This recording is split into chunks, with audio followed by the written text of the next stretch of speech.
नमस्कार, मैं डॉक्टर मानक जैन, सह आचार्य एसपीसी राजकीय महाविद्यालय अजमेर।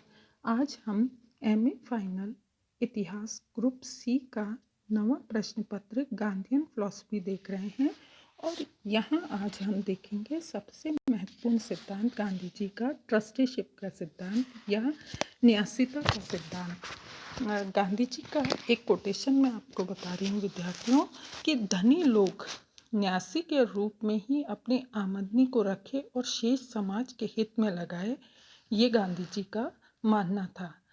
गांधी जी का आर्थिक दृष्टिकोण अपरिग्रह के सिद्धांत पर आधारित था। उनका मानना था कि धन संग्रह प्रगति के मार्ग में बाधक है। वे कहा करते थे कि भारत का आर्थिक ढांचा अथवा विश्व का आर्थिक ढांचा ऐसा निर्मित हो कि कोई भी व्यक्ति अन्न और वस्त्र से गरीब ना हो, अर्थात हर व्यक्ति को इतना काम मिले कि वह अपने दैनिक जीवन की न्यूनतम आवश्यकताओं की पूर्ति कर सके।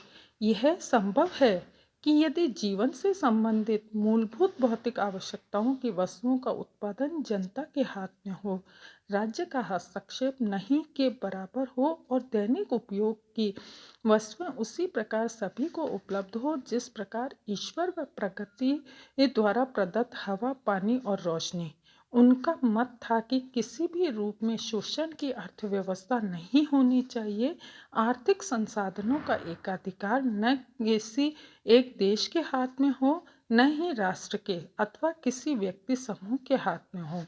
ऐसे सरल और सामान्य सिद्धांत की अवहेलना का अर्थ विनाशकारी हो सकता है। वैसे गांधी जी समान वितरण व्यवस्था के समर्थक थे, पर व्यवहारिक दृष्टि से वे समान वितरण व्यवस्था के स्थान पर न्याय संगत वितरण को अधिक महत्व देते थे। गांधी जी मूलतः अर्थशास्त्री नहीं थे, इसीलिए उनके आर्थिक विचार किसी अर्थशास्त्र के सिद्धांत पर आधारित नहीं है। विद्यार्थियों, अपने आर्थिक विचारों में उन्होंने अर्थशास्त्र के नियमों का पालन भी नहीं किया। उनके सुझाव समय, आवश्यकता और मानवता की दृष्टि से प्रेरित रहे।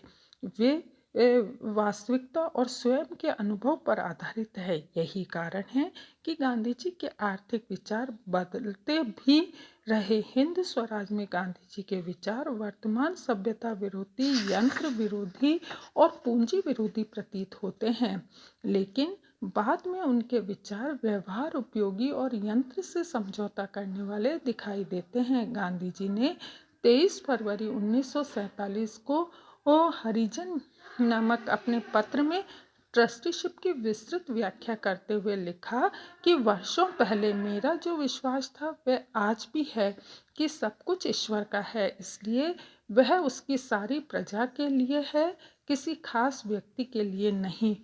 वह किसी के पास अपने हिस्से से ज़्यादा हो तो वह ईश्वर की प्रजा के लिए उस हिस्से का संरक्षक बन जाता है।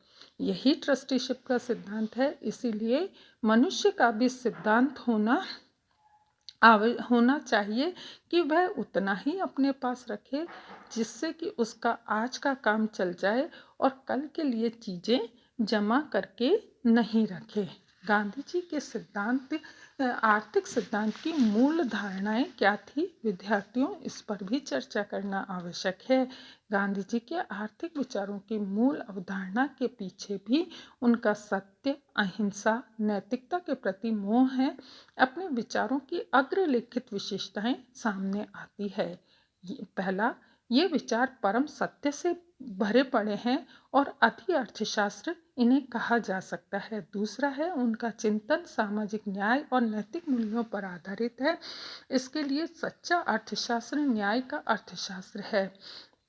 उनकी दृष्टि मानव और उसके कल्याण पर आधारित है। चौथा है, गांधी जी के विचार सरलता पर आधारित है। उनका आदर्श सादा, स्वस्थ और संयत जीवन है। इसमें आवश्यकताओं को बढ़ाने के स्थान पर कम करने पर बल दिया है।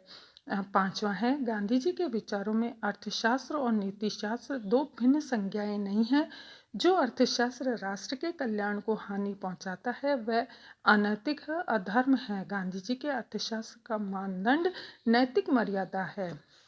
छठा है, यह विचार वर्तमान सभ्यता को लाभ और शोषण पर आधारित मानते हैं। 7वां है, गांधी जी संपत्ति का समान वितरण चाहते हैं, परंतु व्यवहारिक कठिनाइयों के कारण न्यायोचित वितरण का प्रयास करते हैं। व्यक्ति को अभाव से मुक्ति दिलाना चाहते हैं और उसकी अनिवार्य आवश्यकताएं रोटी, कपड़ा और मकान पूरी करना चाहते हैं। 8वां है, उनके विचार मानवता के विचारों से अनुप्रेरित है। इसमें अर्थशास्त्र, नीतिशास्त्र, मनोविज्ञान और धर्म घुले मिले हैं। इति नमस्कार।